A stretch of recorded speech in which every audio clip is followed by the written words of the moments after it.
Good up. This is channel 253. Beep, boop, boop.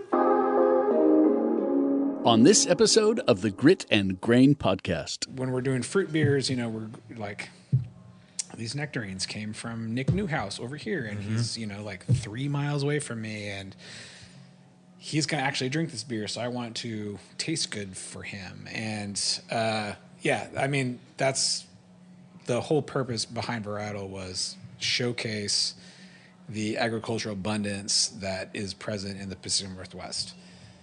And that's kind of in your name. That's our mission. Yeah. And that's why we picked the name Varietal. Did you know Channel 253 is member supported?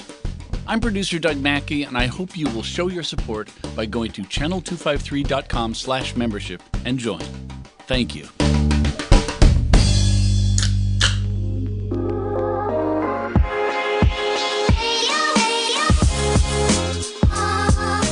Welcome to the Grit and Grain Podcast, where we explore and celebrate the craft beer industry, community, and history in Tacoma, Washington, and surrounding Pacific Northwest areas. Thank you so much for hanging out. Let's get to it. Hi, everybody. Welcome to the Grit and Grain Podcast. It's coming to you guys from Peaks and Pints in Tacoma, Washington. My name is Matt McLaren. I'm here, as always, with Ron Swarner. Well, hello. How's it going, Ron? I'm super tired. Good, me too. I think we all are.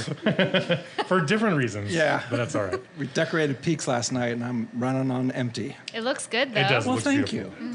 I noticed it as soon as I walked in. It was very festive. Thanks. I feel bad that you were here until like the wee hours of the morning Yeah. doing it, but it does look great. Thanks. I don't feel bad. I appreciate This it. affects me zero. And it is. It's lovely. Yeah, that looks is good. true. I appreciate it. But You do your work is for the people, man. yep. Bethany, how's it going? Great. Great. Well, yeah, thank you guys for tuning in and hanging out if you're here. For anybody who is just listening, if you're free on Wednesday afternoons, you can come and hang out in the side room at Peaks and check this stuff out live. It's a lot of fun. You can have a beer and laugh along and then talk to some of the guests in person, which is always super fun. So thanks to everybody who's hanging out today. Our guest today is just a phenomenal fucking person in this industry and does some of the craziest, like most insane beer work that I would consider to be like among some of the top in the state, and so I'm super pumped to talk to him today. But our guest today is Chris Baum from Varietal Beer Company. Varietal Beer. Hi, Chris. Over in Yakima / Sunnyside. Sunnyside, Washington. Sunnyside. But yeah, good to see you, man. Cheers. Yeah. Thanks for having me. I'm excited to be here. Yeah, thanks for coming through. We're excited to have you. I know we talked about this a couple of times, and God, it could finally happen before the end of the year. It's perfect. But you went to school on this side of the mountains. I did. Yeah, I went to the Evergreen State College How in was that? Olympia, Washington. I spent very little time at the school because most of my time was spent out in the field or traveling, or because it's Evergreen, you get to, get Right. credit for learning Spanish in Guatemala. It's awesome. I recommend it. Nice. Ron jumped straight into Nardwar questions. Yeah. What are you drinking, though? I'm drinking the Fall Premium Pale from Varietal. Me too. By its full name, I love it. Yeah, just Plus- premium pale. Plus the double IPA. Oh, that's what you have too? Introspectra. Yeah. Oh, introspective. And the Cool. jangled. I mean, it's tasting so good. Yeah, I'm gonna probably grab some. There's like on a the full break. lineup. Oh yeah, Yeah, the yeah. whole Right flight now. is all you Sorry. today, I man. love it. All you? Ignore this one. Maybe it's a little old, but it's. I'm still super happy with it. I think it's a really good beer. Yeah. I will talk about Motel Isles all day long if you want to. Let's do it. Yeah, let's do it. The flight talk about is it. solid. The flight is solid. Yeah. Yeah. That's a really fun beer. Starring an underappreciated hop called Belma, Yeah.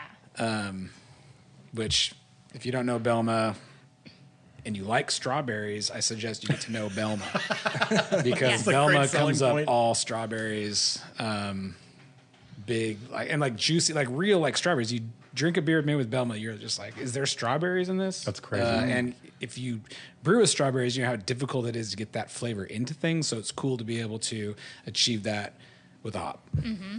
Shout out to Pewterbaugh Farms, Hops Direct, Nice. Belma. And honestly, the focus towards new school hops that are like red berry forward, I'm like digging a whole lot. Idaho Gem is like that, but even like, you know, Barber Rouge, when you use that, has this like red currant, like strawberry, red cherry kind of flavor. And I love hoppy beers that are playing with that stuff. Motile being one of those. Cashmere's big berry. Yeah. I was gonna say, what do you are you brewing? What sort of hops are you using to offset the Belma, if any, or is it all Belma? Oh man. So the focus of that beer was Belma and Cashmere. Just for maximum berry Just impact. for like the biggest berry thing that we could go for in a quote unquote West Coast IPA. So, you know, clear, some crispiness, some bitterness, and then all of the aroma flavor just being berry forward rather than citrus pine, dank, OG, that sort of thing. Like we're just like, let's play with the concept of West Coast IPA. So some of the more like traditional, like hazy flavors, but in a West Coast. Nice. And playing with the similar water profile to a West Coast too. So a little bit more heavy on sulfate as opposed to balancing the chlorides or going heavier on chlorides. Sure. So going for like the kind of hop snap that you would get instead of like that kind of creamy, chewy, I mean, hazy like IPA mouthfeel. Like, so West Coast, I mean, that's what I drink, like Pilsners, West Coast, those are what I prefer. That's what I tend to drink myself. So trying to push that, play within that genre, like that concept of like, but change up the aromas and flavors of those things. Nice, yeah. So subvert it a little bit. Just like people see West Coast IPA, they think this kind of sort of they have this stencil in their brain of what it's going to be like, and then you're like, no, we have new shit that helps us change this up a little bit and kind of subvert those expectations. Yep. Which speaks to exactly the bit of bougie praise I was giving you at the beginning, because that's the type of stuff that I love to see, like taking these really classic traditions, whether they're like new American craft beer traditions or like, you know, European beer traditions, and then turning them on their head a little bit and then kind of introducing people to something completely different that's possible with new school ingredients. And you guys do a lot of that. I love the halfway air quotes that you gave to West Coast IPA when you said it. Right, because it can be anything I know, at this point. it's a lot of like variance and like, Which is great. yeah. Yeah, clear and hoppy. Yeah. Clear. Clear. So like, and whatever hops you want. yeah, I mean, but there is an edge to it. There's like an acidic, there's like a crisp, acidic edge to West Coast. I think is crucial to the genre, to the style. And this year in JBF, they actually split out American IPA from West Coast IPA, and I think I didn't realize that when I was entering my stuff. What's the And I was like, difference? oh, yeah, of course Twine Climber is going to be a West Coast IPA. I think it would actually perform better as what they're thinking of as an American IPA. And it did fine.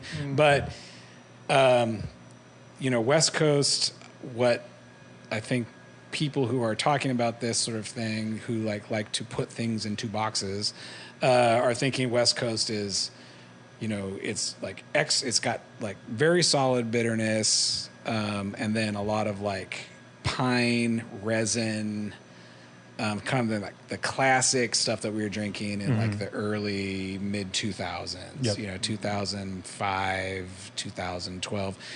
Before that, the softer sort of the side of things like came on. There's still a little crystal malt in it, maybe. An American IPA is maybe a little bit heavier on the hot side, and malt. It's a little bit more balanced. West Coast is definitely like, as far as they're considering it, from what I understand, is like more aroma and like dank pine resin bitterness. Interesting. And more pale too? Like is that what you, like not as malt balanced as That's American? that's what I think. Okay. But Man. that's my opinion. I mean, West Coast, you like, there's almost three different, like, I don't know, not to like beat this, you know, like a dead horse, but there's almost like three different branches that West Coast gets broken into, because now San Diego kind of has this sort of It's its has own its own thing, thing, Yeah. and there are people up here, you know, I would say who have been doing stuff like what San Diego IPAs have kind of become. Old Schoolhouse is kind of one of them, like kind of super duper pale West Coast, like unfiltered West Coast IPAs is what they've always called them, but they would probably just be called San Diego style IPAs. And then you have like people call like Northwest IPAs or PNW IPAs, like very malty, but and maybe some piney, but not as much. It's like super dank, super citrus, and then like a big malt backbone is like probably what they're referring to as American IPA, but what we call probably again Northwest IPA. When you see that on a can, that's what I would expect. And then even Oregon IPA, not that anybody puts that on a label, but that was like very piney, very like Chinook and like Centennial and kind of green tree barky sort of aromas and flavors. And so it gets broken up down to like, you know, these territories or like production, and it almost ends up being its own terroir, which is on the West Coast. I think it's really cool because that means like in those areas, those brewers are drinking each other's beers and being inspired, and they're thinking about like it's super regional. Like so that means like those conversations are happening locally, and those styles are being developed locally, which is historically how beers were sort of developed. Sure. I mean, you had like ingredients, and you had water being a huge aspect to like what would make a delicious beer. But then it was also the like cultural thing amongst the brewers who were making those beers, and they were all drinking each other's beers and agreeing like, yeah, this is really good. How'd you do that? Oh, I did this. And this guy incorporates, or this person incorporates that. I think that's awesome. Yeah, And, I agree. That's a great outlook. I'm happy to be a part of that. Were you home brewing when you were down in Olympia? I did not homebrew when I was in Olympia. I didn't start. So I started there in 2000. My first homebrew was in 2003. I was living in the Santa Cruz Mountains of California, brewing with a buddy of mine. His name was Dirt. Well, we called him Dirt. His name was Brian. We all had nature names. I was working at environmental school. What was your nature name? Yeah, I knew that question was coming. Yeah. I went by Swamp. If you can believe it. How charming. Yeah. But kids, Just a we were lady teaching killer 5th and with that 6th one. graders, and they like to call you Swamp. So, I know. yeah. Dirt and swamp. Yeah, dude, that's awesome. That's why I make dank beers, Swampy IPA is the next new style. It's a great beer name. We're halfway there with murky IPA. Right. Yeah, swampy. And Yeah. and you were a wildlife biologist? I studied, I like to say I studied natural history when I was at Evergreen. So we were studying plants, vertebrates, swamps, bryophytes. Actually, one of my the guy that I studied with the most there, his name was Steve Herman, Dr. Steve Herman. Come to find out later that a good buddy of mine, who's actually sitting in the room right over here, Don from E9. Go Don. Yeah, he's also a gooey duck. Studied. That's actually how Don and I we met down in Astoria. We're just like talking about stuff, and it turns out we both studied with the same guy, and we studied birds, and we've kept up a friendship ever since. And, Don, we did a whole This is Don podcast, so we didn't E9. even talk about birds, man. E9 What the Don. heck? How'd that lead to beer? Yeah. well, when you watch a lot of birds, you drink a lot of beer. That's just, and You're like, I could do better than this. well, I was so I got a job doing inside. So 2006, 2008, big crash. We need to go over economics, but I started. I was like, I need to rely on my degree, which was in biology, and I ended up working for a environmental consulting company where we were looking at the impacts of wind farms in the Pacific Northwest, both like pre-construction data for environmental impact stuff, and then post-construction stuff. So, yeah, that's I basically needed to make money, and got back into it. I had been doing some construction stuff. I was working on boats, and I was painting, and but I had met a girl, and I was trying to stay close to home. Biology, wildlife biology, sort of is transitory, so you end up moving around a lot. That makes sense. So you saw a lot of breweries then? So I did a lot of traveling, and I was drinking a lot of beer. And at about 2010, I decided I'm going to get back into home brewing. really want to like do that. I really want to make good beer. And so I would go away for, 6-7 weeks, and I would come home and I would have 3 or 4 weeks off. So I'd brew a ton of beer, and I would go away, and I would, for another 6-7 weeks, I'd come home, and those beers would be ready. I'd package them, and then I would take those beers with me, and I was handing them out, to people I met and breweries and stuff around. I spent a lot of time like Montana, Wyoming, Utah, Nevada, like all those areas, and bringing my beer with me. And people would, anytime you give away a free beer to somebody, they're like, "Oh man, you should be doing this." That's true. So I bought that lie.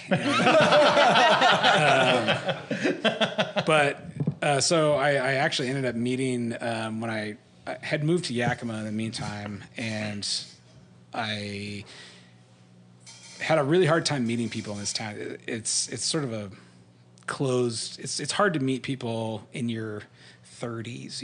Like how do you like make friends in your 30s when you don't have Tinder. a place like. Well, Tinder Sorry. didn't exist, and I was married. Thank you. Yeah. Sorry, different. Those aren't different. friends. Those aren't friends. I mean, I don't know. Currently, maybe Tinder changed, but No, sorry. I'm going to defer to the experts. Don't know about that. But anyways, I joined a homebrew club. I was just like, oh, yeah, I homebrew. And, like, there's these people. And I ended up, like, meeting some cool people. And one of the people that I ended up meeting through those connections was a brewer at what was called Snipes Mountain. A lot of people would probably know that as sort of a classic Northwest Washington brewery. Totally. They're no longer brewing, unfortunately. They got rid of all of their stuff. But they still have like a location and stuff. They have, the restaurant's still there. The restaurant's still there. But I ended up, working there, and I would come back and I would wash kegs and learn. And I eventually got just tired of being on the road and took over for the previous head brewer, who's now one of my business partners, Chad. And he left to go work for Yakima Chief, and I took over as head brewer and started making beer and started winning some awards, and got asked sort of our story of Varietal is the Port of Sunnyside, which is a governmental nonprofit. The guy who runs that executive director, his name's Jay Hester. He came to me and he said, "Hey, we have this building coming up. We would love to install you in there and have you open a brewery in there, and we'll give you, we'll build the brewery for you, and you just put your equipment in there, and we'll give you, rent on a sliding scale until you get up to speed." Nice. Sort of incubator situation. That's awesome. Yeah. When he first approached me about it, I wasn't quite ready. And then we started looking at,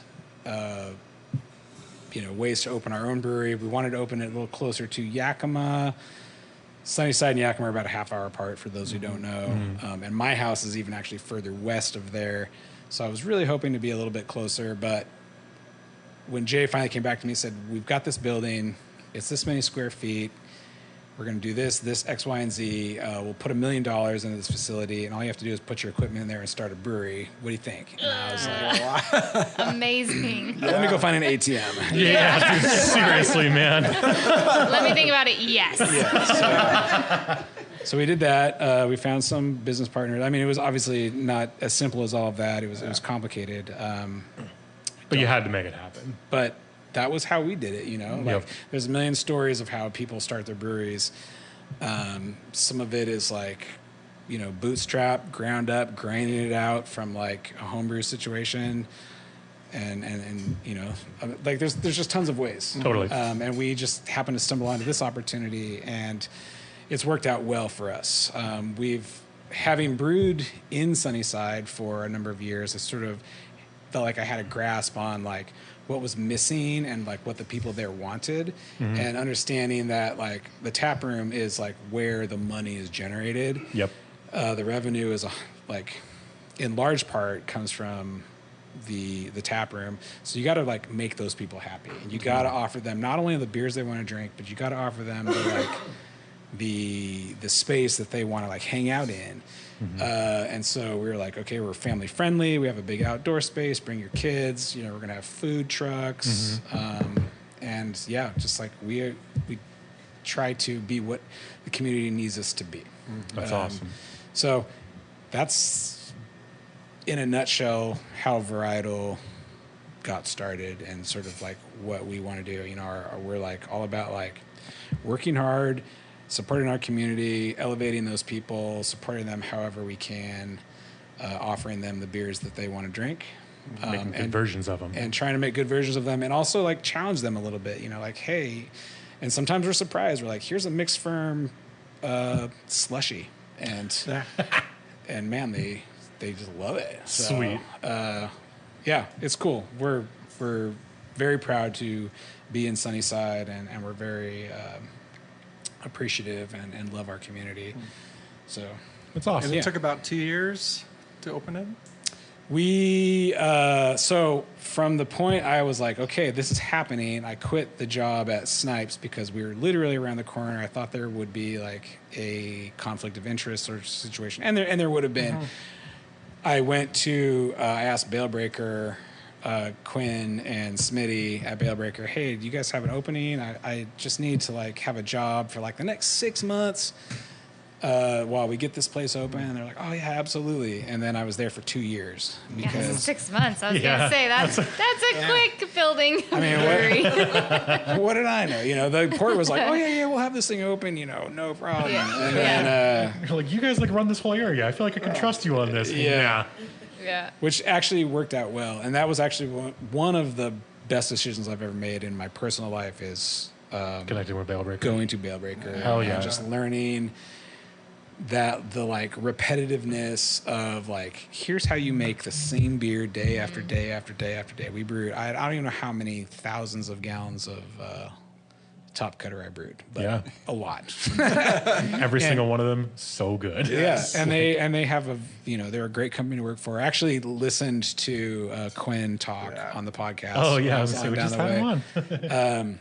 Great guy, and He really is. phenomenal family to work for. Really great company, inspiring. You know, we obviously don't have their resources, but it gives you like sort of the like roadmap to what's achievable. And we support each other like all That's the time. awesome. So. There's such a pillar out there, and They like are. the beer community that's built around Yakima, probably around Bale Breaker in a sense, is crazy. Like it's just, anytime people are like posting up on like social media or Reddit, like, hey, I'm visiting Washington or I'm driving through Washington. Where should I stop for beer? There's usually a few towns that are listed, and Yakima is almost always like Vancouver, Yakima, Bellingham, Spokane, and Seattle. Like that's the list, and it's like I imagine it's because Quinn and all of them are just like very high tides about how they support the community around them. That's awesome. Yeah, in the last, how old are they now? 10? They have done a great job sort of elevating the local. They changed the game. When I moved to Yakima in 2008, it was difficult to find an IPA that was like not Brown. some, AB version of it, Totally. and Yakima Craft at the time, they were brewing some good IPAs, some hoppy stuff, clean, but it was very small. It was like they were on a 3-barrel, and of course Snipes, but Yep. they weren't.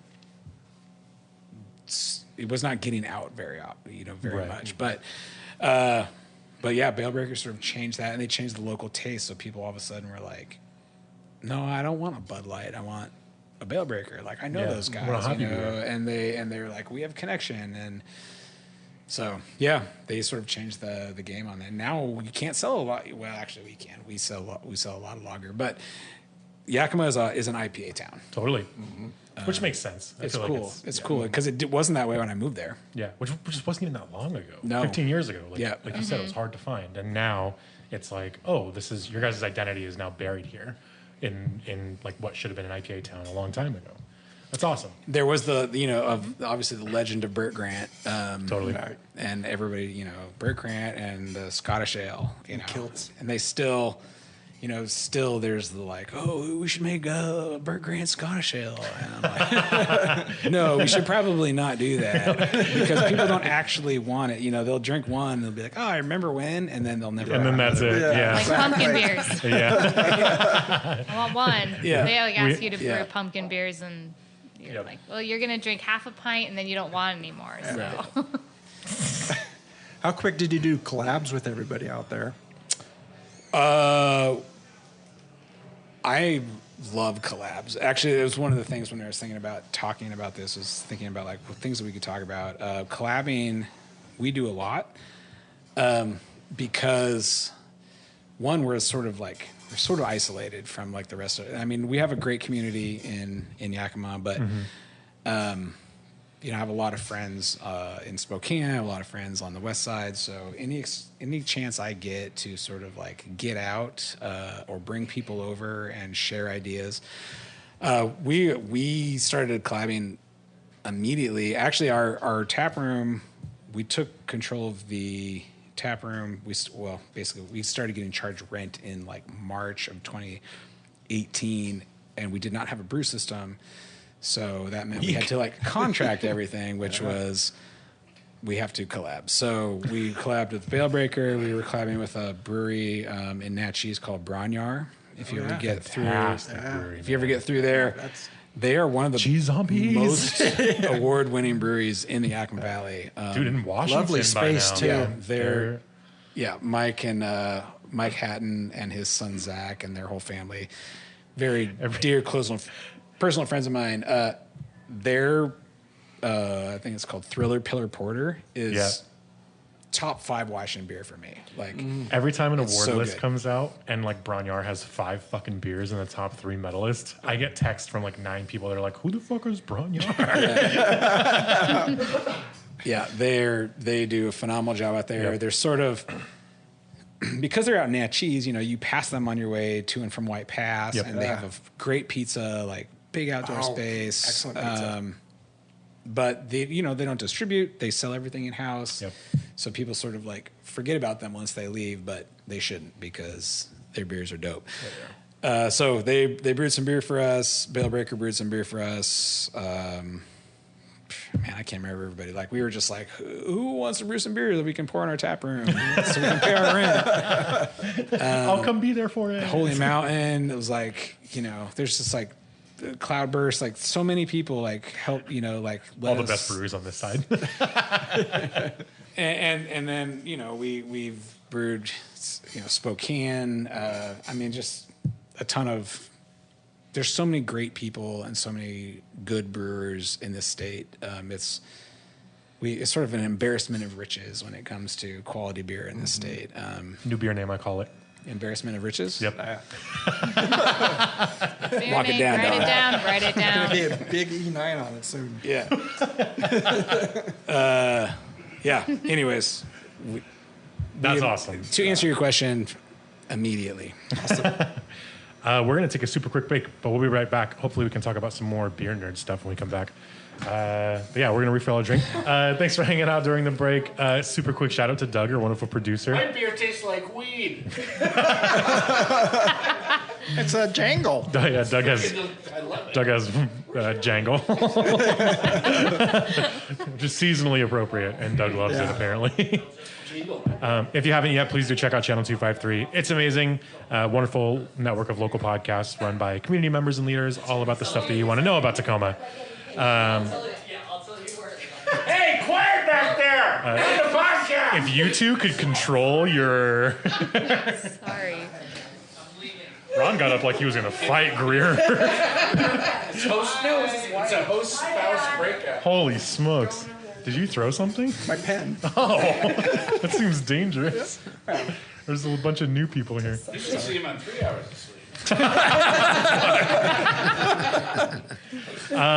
Everybody's got new drinks in front of them. Doug has Jangle, apparently. I think most of us have jangle. Everybody's drinking Jangle?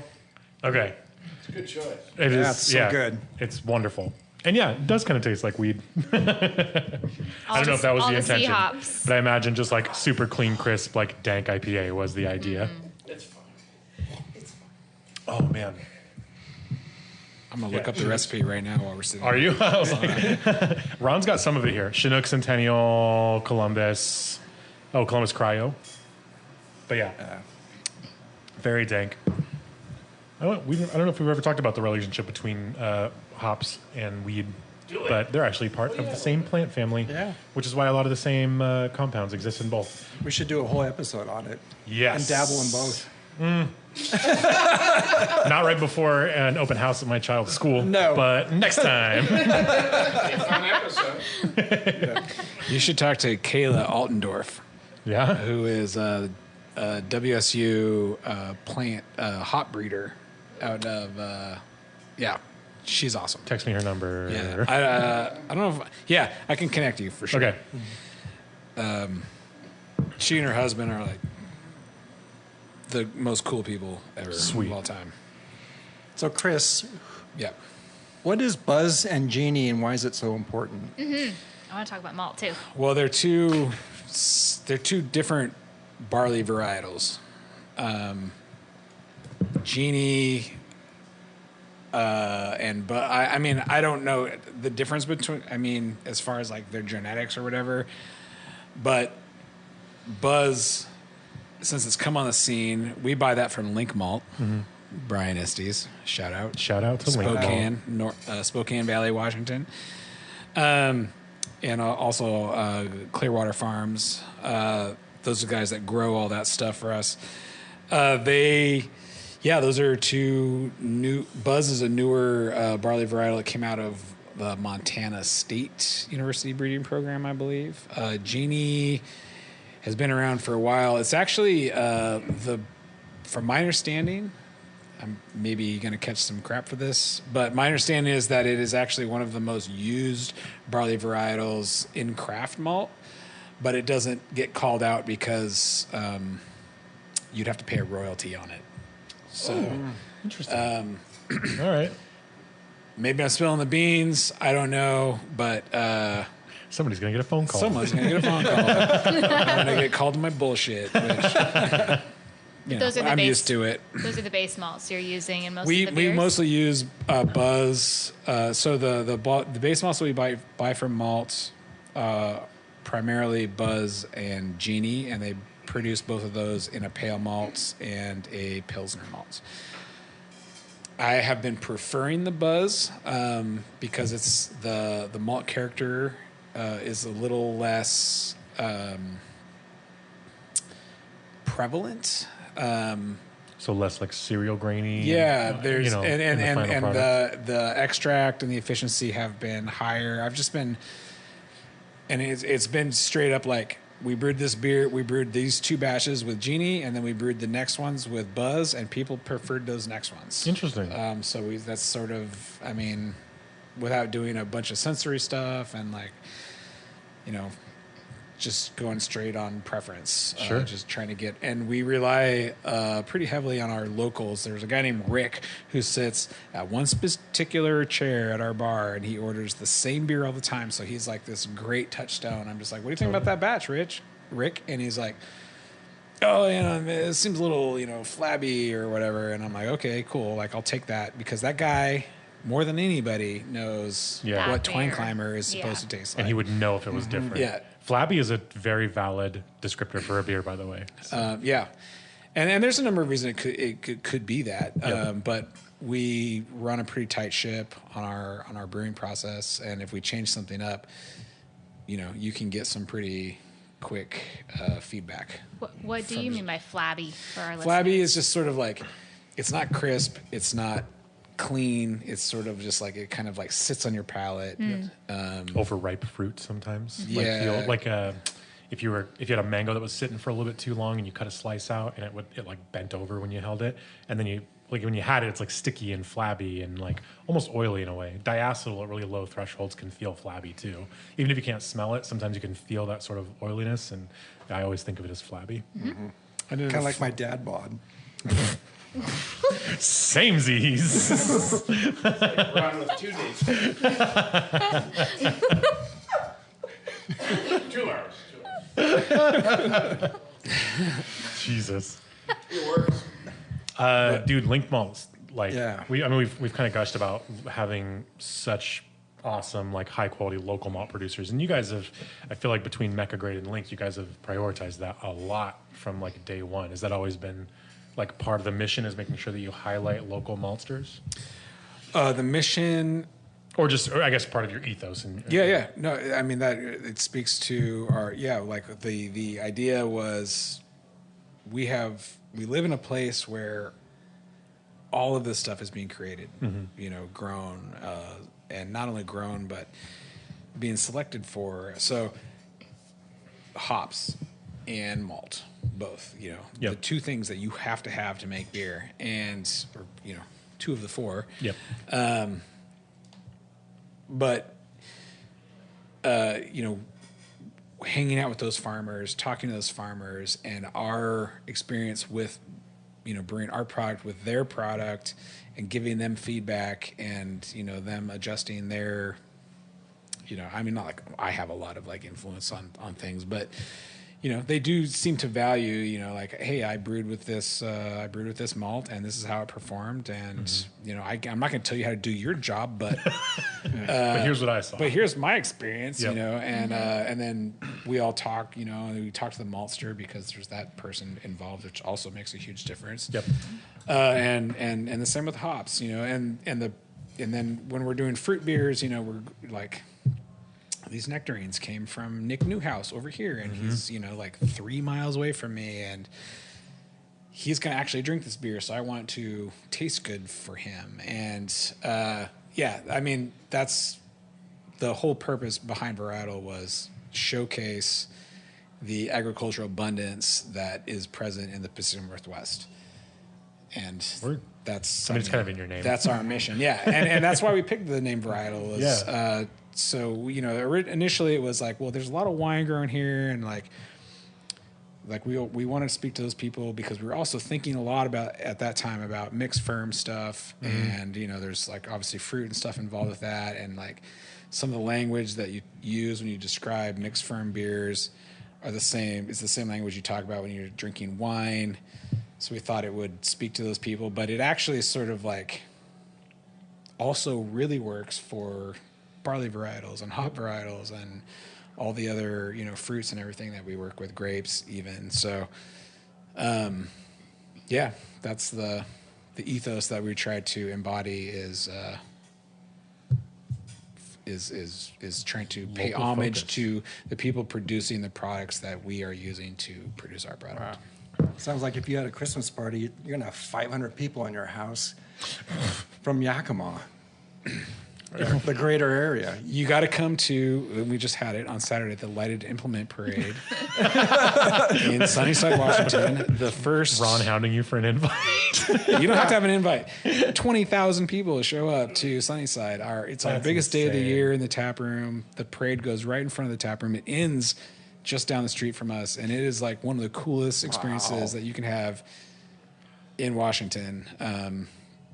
All these farms, businesses and everything, like they take all their farm implements. There's harvesters and threshers and tractors and big rigs and whatever, and they cover them in lights, and then they parade them past all these people. That's so And cool. it's so fun. That's so rad. Yeah, It's so such a fun. tight-knit community. That's awesome. And people come from all over the state. Oh, nice. Yeah. So Next time, Ron. Next time. next time, Great. Podcast you trip. have a Yeah, personal can we invite. have a- I will a pour you a float? beer personally. Yes. We'll start The building good it grain now. float. The answer to your question is yes. A big microphone. The reason we haven't done a float personally, they start building these things in like July Yeah. or August, like post harvest. Totally. The farmers start like working on those things, and I don't have time.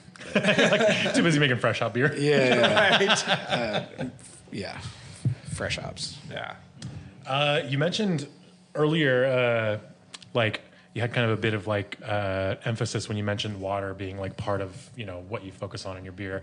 And like we've never talked about, you know, we've never dug into like water chemistry a ton, but I always feel like it's like this kind of weird thing that gets overlooked by a lot of brewers. How important is it? And do you feel like it sometimes does get overlooked, especially when people are trying to make like really clean, regionally appropriate IPAs? I think about water more than other brewers in our region. I think just because other brewers in our region have great water. That's fair. We are kind of spoiled in Sunnyside have water.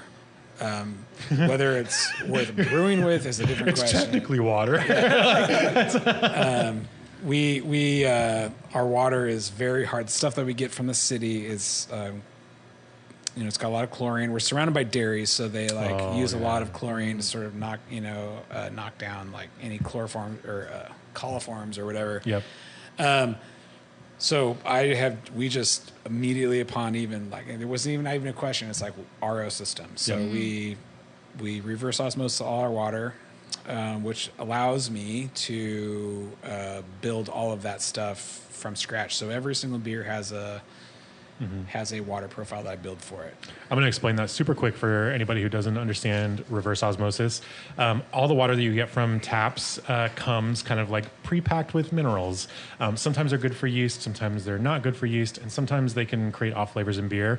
When you start with an RO system or a reverse osmosis system, your water has no minerals. It is basically a blank slate, and you can control down to the parts per million the super specific yeast nutrients or minerals that you want to have in your water to make super specific kinds of beer or accent your beer in some certain way.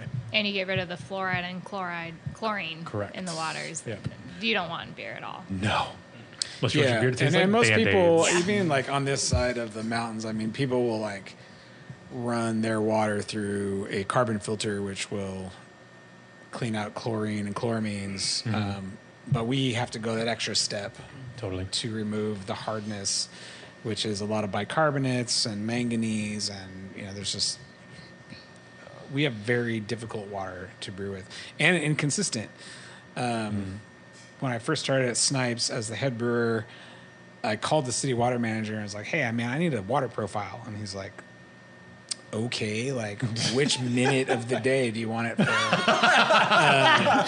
Because we're pulling these, the city's water comes from groundwater, and it's like 9 different wells, and we can pull from any of them, any combination of them at any time, and it's always changing. And he said, I recommend you get an RO system, which we had. So I was like, okay, cool, no problem. And that really sort of like forced me to deal with our water. Which here's a funny story that just recently happened. So the first beer at Snipes that I brewed, where I like brewed it, I brought in all RO water and I built a water profile out for it, was called Hey Duke the Wrencher, which was a triple IPA for Brower's Hot Mob event. Oh, yeah. In like 2015 or something like that, 2014. And I brewed this beer, I built the water for it, and I was like, cool. And then we ended up like winning that, that Hot Mob. Sick. Which I was like, that's super cool. So flash forward, however many years it is till now. The other day, my brewers texted me. They're like, "There's this guy in here, and he said that he just like paid $115 for Hey Duke the Wrencher recipe." And they like send me this picture of the my old recipe from back when I was at Snipes, and they're like, he wants us to brew it. And I'm like, what? Where did he even get that? They're like, he paid like $115 for it. You're like, you got fucking fleeced. And I'm like, well, that was dumb. You shouldn't have done that. I would have given him that for free. Yeah, I'm not brewing that either. Yeah, what year was that? So long ago. Check your Yelp. It was pretty funny though. It was such a funny touchstone to go back and be like, oh man, that was so cool. Like that was the first one I did that with, and then it won this thing, which meant is in big scope of things, like nobody cares. But it meant a lot to me, you know. It's very for sweet. me. It was huge. Just be like, oh, yeah, I guess I'm on the right track. Somebody paid for a thing I did. And then now this guy bought it for $110. Yeah, totally. $115. That's awesome. You're not bringing it back? No, I'm not going to bring it back. We make way better beer than that. I was gonna say, just tell me if you plan on it. That is a very sweet story. Yeah, you can tweak the recipe. I do like the name, though, you know. That's a great name. Monkey Wrench Gang, if anybody's. Speaking of stories.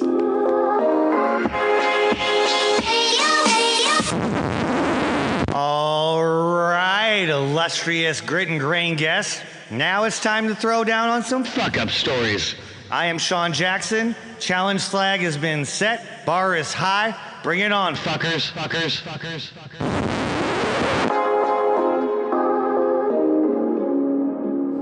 Fuck-up stories. I have About one. brewing? Well, I mean, it can be about anything. Anytime where you've almost died or brewing. If you want to keep Sean's tradition or combination. I think the most recent thing that I can think of that like causes me to cringe. You know the brewery in Spokane, Lumberbeard. Sure. Brett, great dude. Yep, totally. Amazing brewer, makes phenomenal beer. We were we like scheduled a collab. We're gonna make this beer and we call it Thunder Skunk, and it's gonna be like this like blueberry kind of weedy sort of thing, and like cool. And they came out, him and his brewer at the time, Tanner, came out, and we like brewed this beer, and it was tasting and smelling amazing. And then it came time to dry hop, and we had this plan. Like we had talked it through, and we're like, these are what we want to do, and it was all on paper, and so I opened the hop bags, and it was using a bunch of South African stuff. And when I opened these bags, I was like, oh, I don't know, these don't smell that great. So I had some his partners smell them, and they're like, well, it doesn't smell great, but maybe it'll bounce out. Yeah, maybe Volatile. whatever. We don't. I mean, we were just so excited to use the South African stuff because which at the time was hard to get. Yeah. And we dry hopped this beer, and 4 days later, I'm tasting it, and I'm just like, this is not it, man. Oh no. Like what flavors? It was just it was just aroma? flat, and there was a lot of vegetal to it, and we could just tell looking at the hops, and I was super frustrated. But I didn't want to pour more hops into it trying to fix it. So I called Brett. I'm like, look, man, Put deodorant on. this is your brand and my brand, and I'm sorry. I know we had this thing planned, this release, and all this stuff, but I'm not into it, man.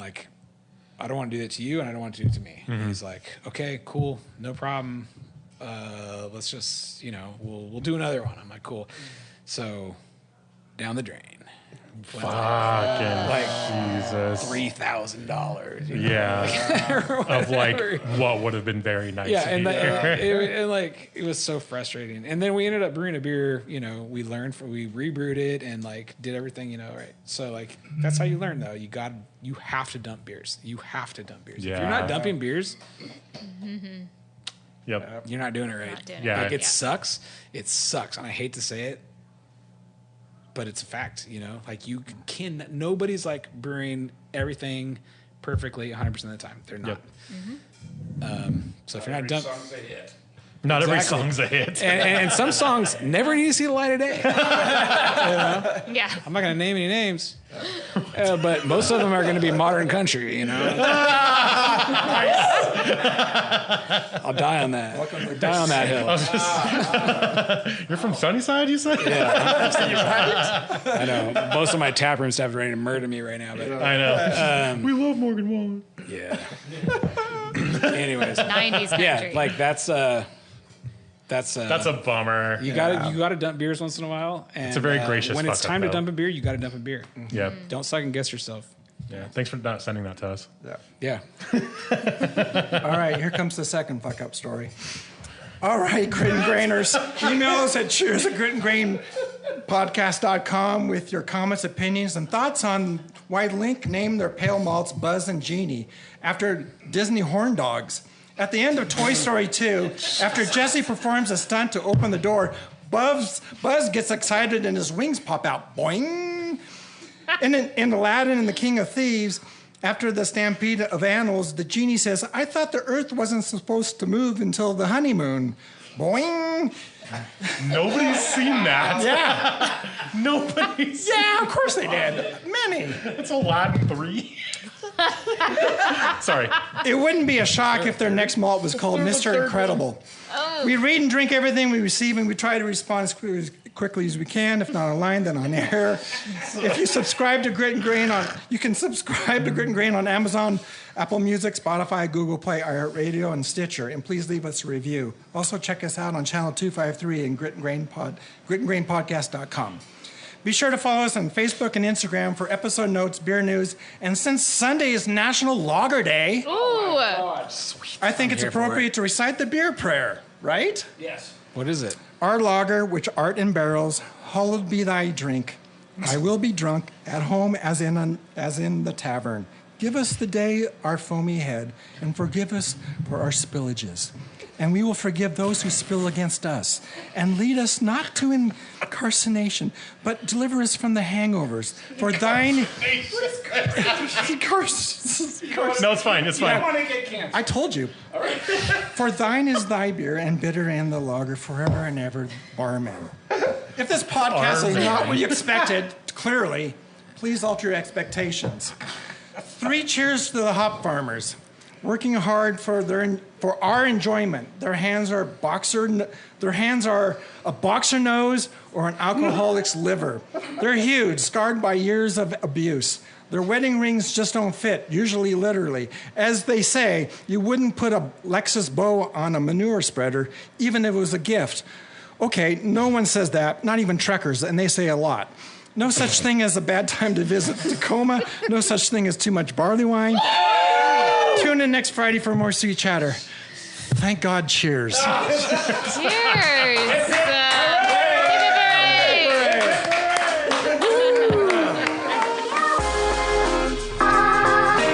Thanks again for tuning in. Don't forget to follow us at Grit and Grain Podcast wherever you get your social media and catch new episodes every Friday. Cheers. Get up. Channel 253 is a member-supported podcast network. I'm producer Doug Mackey, and I'm asking you to become a member and show your support. Go to channel253.com/membership to join. Thank you.